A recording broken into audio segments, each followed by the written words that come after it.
Hi, my name is Carolina Romero, and my assigned vocabulary is iron rice bowl. Iron rice bowl is a Chinese term that refers to the system that guarantees lifetime employment in state enterprises. It includes job security, steady income, and benefits, and it's considered to be cradle to grave care. Due to the stable standard of living, where regardless of the amount of effort put in by the employee, they have a guaranteed job, this term is used to describe an extremely unmotivated and unproductive worker. Many Chinese covet such jobs, leading some to use the term golden rice bowl, which stresses the increasingly rarity of such positions. Traditional rice bowl occupations are in the military and the government and include military personnel, members of the civil service, and employers from the state-run enterprises.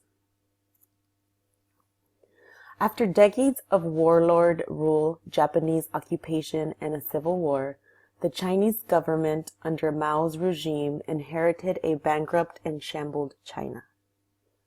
Provided that land reform was at the center of the communist political ideology, communists directed industrial production toward heavy industries and formed state-controlled unions.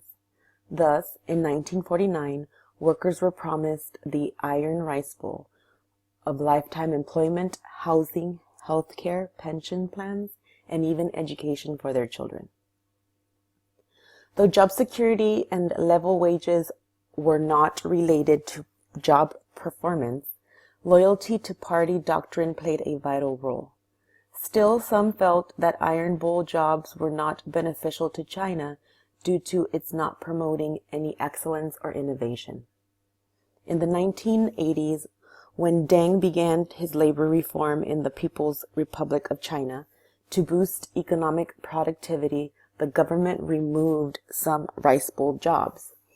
China, however, was afraid that by chopping all iron rice bowl occupations, the social stability that China had sustained in its reform program would suffer. However, in 2001, as a condition for joining the World Trade Organization, China had to completely break the rice bowl, which was disputed by some economists.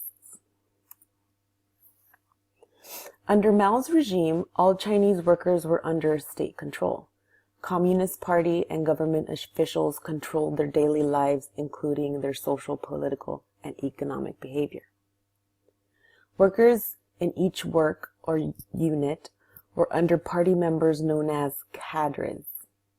They controlled the allocation of housing, grain, food, anything to do related with their daily lives.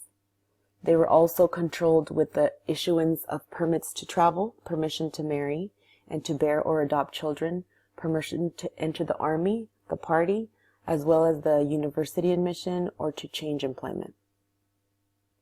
However, the change of the rice bowl came hard on families. Unfortunately, China was a victim of reform. Reformers were trying to wean the workers off total dependency on the state, and this is still subject to large political debates. Changes in China's economy has inevitably shifted the nature of these jobs. It has led to employee instability and uncertainty of their jobs, which drove to strikes and protests and threats where workers demanded better job security. Affordability and access, which was once part of the iron rice bowl, were now abolished, and for hundreds of millions of Chinese, this meant restructuring, layoffs, and even shutdowns.